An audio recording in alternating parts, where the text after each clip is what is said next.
بسم الله الرحمن الرحيم. الرحمن علم القرآن، خلق الإنسان علمه البيان. الشمس والقمر بحسبان، والنجم والشجر يسجدان. والسماء رفعها ووضع الميزان، ألا تطغوا في الميزان.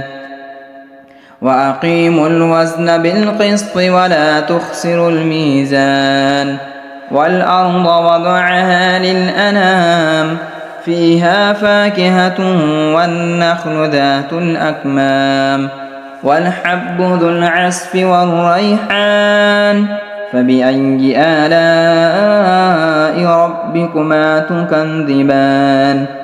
خلق الإنسان من صلصال كالفخار، وخلق الجان من مارج من نار.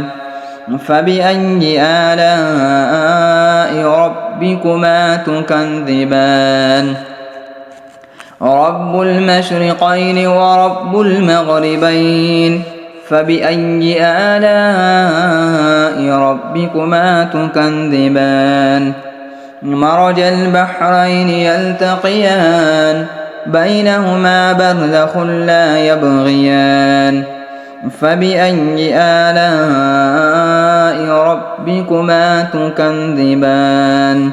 يخرج منهما اللؤلؤ والمرجان. فبأي آلاء ربكما تكذبان؟ وله الجوار المنشآت في البحر كالأعلام. فبأي آلاء ربكما تكذبان؟ كل من عليها فان، ويبقى وجه ربك ذو الجلال والإكرام. فبأي آلاء ربكما تكذبان؟ يسأله من في السماوات والأرض، كل يوم هو في شأن. فبأي آلاء ربكما تكذبان؟ سنفرغ لكم أيها الثقلان. فبأي آلاء ربكما تكذبان؟ يا معشر الجن والإنس إن استطعتم أن تنفذوا من أقطار السماوات والأرض فانفذوا، لا تنفذون إلا بسلطان. فبأي آلاء ربكما تكذبان؟ يرسل عليكما شواظ من نار ونحاس فلا تنتصران. فبأي آلاء ربكما تكذبان؟ يا معشر الجن، فإذا انشقت السماء فكانت وردة كالدهان. فبأي آلاء ربكما تكذبان؟ فيومئذ لا يسأل عن ذنبه إنس ولا جان. فبأي آلاء ربكما تكذبان؟ يعرف المجرمون بسيماهم فيؤخذ بالنواصي والأقدام. فبأي آلاء ربكما تكذبان؟ هذه جهنم التي يكذب بها المجرمون، يطوفون بينها وبين حميم آن. فبأي آلاء ربكما تكذبان؟ ولمن خاف مقام ربه جنتان.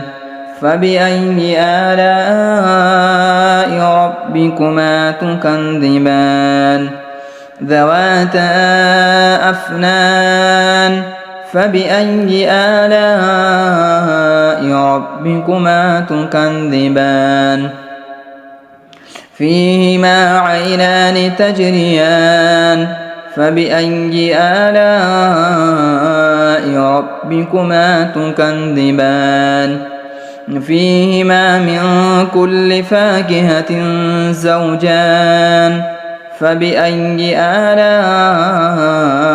ربكما تكذبان متكئين على فرش بطائنها من استبرق وجنى الجنتين دان فبأي آلاء ربكما تكذبان فيهن قاصرات الطرف لم يطمثهن إنس قبلهم ولا جان فبأي آلاء ربكما تكذبان كأنهن الياقوت والمرجان فبأي آلاء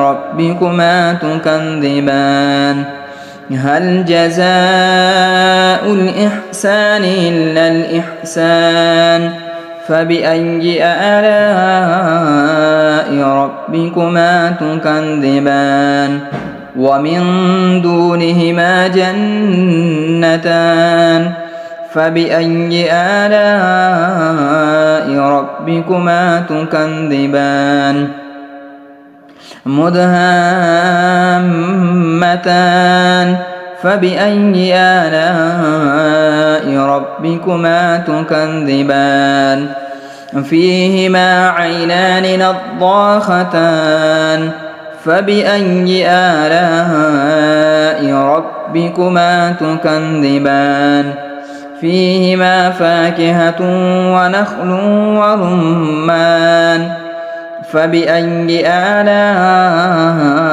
ربكما تكذبان فيهن خيرات حسان فبأي آلاء ربكما تكذبان حور مقصورات في الخيام فبأي آلاء ربكما تكذبان لم يطمثهن إنس قبلهم ولا جان فبأي آلاء ربكما تكذبان متكئين على رفرف خضر وعبقري حسان فبأي آلاء